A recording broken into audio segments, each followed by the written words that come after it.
Hi, I'm James Schillinglaw, and I'm here in Vienna at the Virtuoso Symposium. It is now it's 21 years after Virtuoso became Virtuoso in terms of the new brand. And we're here with Matthew Upchurch, who is CEO of Virtuoso. We're going to talk to him about that and really a whole lot more about how this meeting has gone on Insider Travel Report. Now, Matthew, first of all, it's great to be with you. Here we are, 21 years ago. We haven't changed a lot at all. Not at all. You know, I still have all that beautiful hair, right?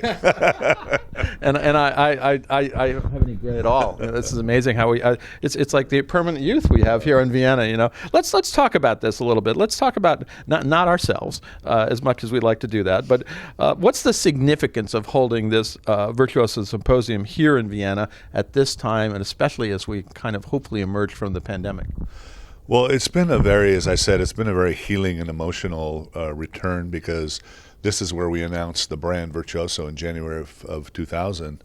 And by the way, a little known part of the story, I did not know our name was going to be Virtuoso until literally it was been presented to us by Keith when he was with us. And Keith Walden, who was back then was communications, right? Exactly, and branding and all that. And we didn't choose it. And then literally what I always say is like the stars aligned and whatever, because the next meeting that was already on the books was Vienna. So can you think of a better city in the world, you know, to actually announce and debut a brand by the name of Virtuoso than Vienna? I mean, it was magical. And it's, you know, here we are. As our Austrian and Viennese partners that say, it hasn't been 21 years, it's 20 years plus one. 20 years plus one, absolutely. Really. And it was little pause. And 20 years plus one, I think I wrote the cover story in my old publication, Travel Agent Magazine, with you on the cover. Yeah. And it was just, it really brought back great memories. Now, how many people are here as travel professionals?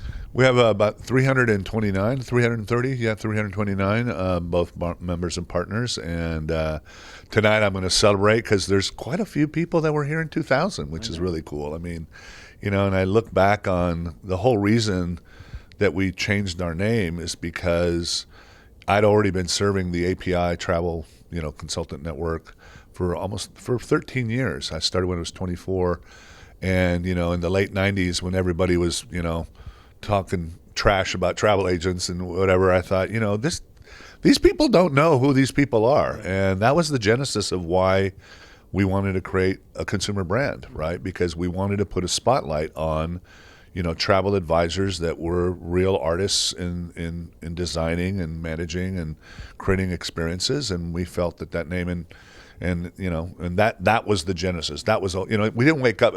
Oh, gee, I'm bored today. I think I ought to change the name of the organization. Let's choose Virtuoso just for the heck of it. Yeah, I mean, but you know, it's funny. I mean, it's important to say that because it was a very purposeful thing. The reality is that, you know, the baby boomer generation was coming. Right, we had all this stuff about travel agents or dinosaurs and blah blah blah blah blah, and it was really like I was infuriated, and I felt that we needed to create something that could put a spotlight, you know, on the real travel advisors that really could craft these experiences and do all that, and it was such a fantastic name that's turned out to be, you know, wonderful. I mean, one of the most great things about the name is that there's no translation in any language. Yeah, I think you said that the other day, which is absolutely right. And yeah. But did you have any idea that how successful this name would be for you 20 years ago? Not a clue. I had a lot of hopes and dreams. I thought it was. I mean, it felt right, but you know, I mean, the reality is you do something like that, and then, you know, you look at just how well it's done. I mean, just the name of it. And quite frankly, we set a trend. You know, we changed our name and looked like all the others started changing, and they all started to start musical names too. I think it was in that 2-year period everybody changed their names, which was useful, I think, for the profession as a whole. Although they didn't use it as much as you have in terms of promoting it to the consumer community. And how do you think the Virtuoso name really has helped your members and even travel advisors as a whole to show the benefits and value of travel advisors?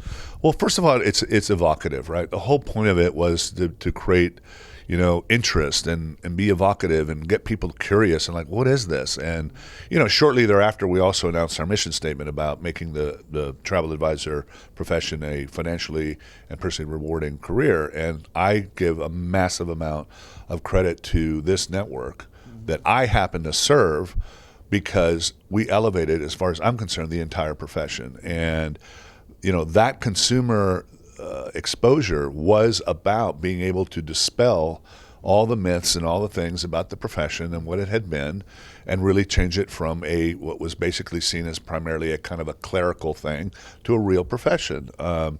And I think that the power of, I also say that the power of the word was, and the success of it was because it actually reflected reality. Right. A lot of times people come up with a brand and then they try to build something. This was the opposite. This is a group of people, that changed my life when I was 24 years old, when I first met the original Allied members. They'd been doing this since 1950, right? So this isn't like it was some new group of people doing something that, they reflected. So I truly believe that the power of the brand was because that name, being at the top of your art, actually reflected who our network and who these advisors and agency owners. And then it also became a standard for consumers. A lot of people will tell us, my clients say, is a Virtuoso? Is that a Virtuoso property? Is that a Virtuoso product? Right. So, I think it's been able to elevate everybody's game. And even I have friends who say, is he affiliated with Virtuoso, or is she affiliated with Virtuoso? Now let's talk about Virtuoso today. Obviously, we've gone through a pretty bad period the last 20-some months. No one thought it'd be this bad. And actually, right after this happened and you had to cancel this meeting, and I remember you talked about it, how hard that was to cancel it, because you've never canceled it before, so this is the first time. But then you started to work on the organization as a whole, and I think you said that you had restructured it in April. How has that gone in terms of restructuring Virtuoso, and why did you do it? Well, and actually what I said was that we had actually been working on a new organizational structure that had to do with the kinds of areas. We didn't have a formalized product division. As we started looking at how to be a better global company, how to be a better product company, there were some areas that we had worked with, the Table Group out of San Francisco that's worked with us. So we'd actually been doing even before the pandemic, a year and a half actually. So when the pandemic hit, we had just finished 18 months of very intensive analysis of the things where we felt what we needed to do with data, with product, with how to be a better global company. And so I'm really happy that we were able to have that, because it allowed us to be much more strategic in the way in which we reorganized. Because I believe that the future of an organization like ours is, how do we keep evolving the way in which we add value in an ecosystem where every single member, partner, whatever, is actually, everybody's game is elevating. Mm-hmm. So how do you create something where, instead of thinking like we're all doing the same thing and then we're just kind of competing about it, how do you develop the next level of value add so that you can be an added value inside an ecosystem of things that people are doing and elevate it to the next level? Now, one of the things that has come out over the last few years is the concept of communities at Virtuoso. I used to think of communities as, the Virtuoso active and specialty travel. We all gathered in a big ballroom and you had different categories and you went and saw that. But that has evolved tremendously over the past years, and now it sounds like you're trying to evolve it further to apply it as a whole to the organization. Can you talk a little bit about what communities is and how this is going to affect Virtuoso? Yeah, within the Virtuoso network, and this is what's been great about the growth of it, not only in the U.S. but all across the world. We've always been, any good network like this, we're kind of a basket, a collection of Pareto principles, the 80-20 rule, right? So you got 20% of the advisors that are your best producers for this or for cruising or for adventure or whatever. And what we wanted to do is basically build a structure that allowed us to provide focused attention to people that wanted to be in there, so that you have the people that were already the experts. But how do you create a path so that people can engage and then go up the path of success and all these different categories? Adventure, you mentioned cruising, even cruising, family travel, spa, wellness, things like that. Exactly. It's some of the major categories. But what we're doing is we're now elevating that across the entire network, so that where are you as far as a Virtuoso advisor overall, and then the ability for us to then deliver the appropriate amount, the appropriate content based on where an advisor is in their evolution as a luxury experiential travel advisor. And we've had so much, this network has had so much success. It's one of the things, if you were to tell me I could only choose one thing I'm the most proud of that we've accomplished over the last 20 years, it's that. It's the amount of new talent, both career switchers and new people, that this network embraced, brought in, mentored, and grew. And actually, yeah, and the whole concept, the globe-trotting thing that you had with those concepts, and it was really a great concept, I think, for you the last few years, especially at Virtuoso Travel Week, and now you're going to elevate that concept. Yeah. Let's talk about another thing before we close out. You've been talking about Wanderlist, and that really has become very important to Virtuoso. First of all, tell us again, remind us, we have talked about this, about Wanderlist and how it really has grown to become a major focus for your group. Well, we actually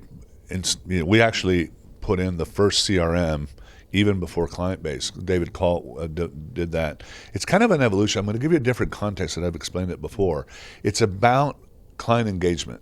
So if you think about the early CRMs, you had a name and address, and you had ticked the box, sun and sand, and da-da-da-da-da. This is really about the evolution of how to interact with a client so that they can be engaged and really actively, consistently dreaming about the future. And so it's a digital kind of gamification of travel dreaming. But what that does is that engagement allows us to basically build a stream of insights as to what the customer wants to do in the future, the things that they're interested, et cetera. It allows family members and friends and people that travel together to compare notes on what they do.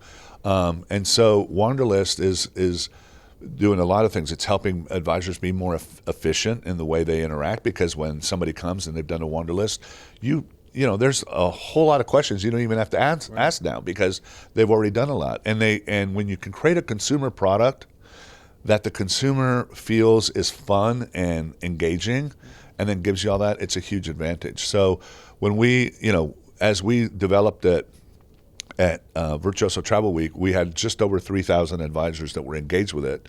And since Virtuoso Travel Week, it's exploded. We're now over 10,000 advisors that are engaged. Amazing. That's really great. It's huge growth. One of the things that, over the years, it's tough to get them to engage in something, but it sounds like this is a winner for you. But you know why? I think that's a really good point. You know why? Because what we're doing now is we're focusing all of our digital development, everything we're focusing on a consumer first. Meaning, if you build something in a world where people have the attention span of a goldfish, if you can build something that the consumer finds valuable, and therefore provides a value proposition to the advisor, then that gets everybody's interest.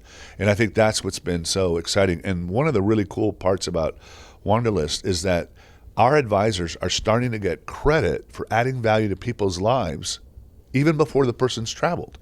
Meaning, we're hearing parents say, I didn't know my daughter wanted to go to Japan. I didn't know that my husband wanted to do this. So we're literally getting credit for helping people have more meaningful conversations that then turn into actionable experiences. Yeah, and of course, you used to talk about the concept of client for life, and this is kind of an actualization of that, so you actually know what they want to do for the rest of their life, right? And what it also does is it gives us an opportunity, not like it's going to be all of it, but it adds an opportunity to what I call flip the marketing model. So, we as advisors and the agency business, we're competing against, direct bookings and OTAs and all that, but basically, we're all involved in the same thing. You have partners who have a product, had a set of new features, new products, new whatever, and then our job is how do you get it and how do you do conversion? Well, this flips it around. Instead of waiting for our partners to tell us what they have to do, what they have to offer, we are basically aggregating what our clients want to do, and therefore we can then turn around and go out and actually secure and put together things that then allow us to satisfy what our customers want, instead of just waiting for our partners to tell us what they have on offer. No, absolutely, and it really is starting to work for you. I know we've talked about it 2 years ago, and now you really have become a reality and a useful reality. Last question. Both 21 years ago, you and I were here. Yeah. What is it like when you reflect back and you think about being in Vienna here 20 years ago. What are the memories does it bring back, both professionally and personally, that happened to your group in order to prepare you for the future? Well, it was interesting because, like I said, in the late 90s, everybody was talking about the demise. And for me, when we became Virtuoso, and then right afterwards when, people were saying, we changed the name because we wanted to attract the next generation of travelers. And then everybody was telling me by the end of 2000, I don't have enough hours in the day to handle all the business I have, which then led to our mission statement of increasing the number of advisors. But I think what's been the most gratifying is just how we've unified, how we built upon the ability to solve things. One of my favorite definitions of leadership is setting some small amount of self-interest to do something collectively that you might not be able to do alone. And as the network has grown in diversity, that diversity has actually helped us, right? It's helped us in the way in which we can produce, different generations, different interest points, and things like that. And for me, I think what was really special is in 2000, we had a violinist from the Vienna Philharmonic who basically played the violin, and then we announced the name.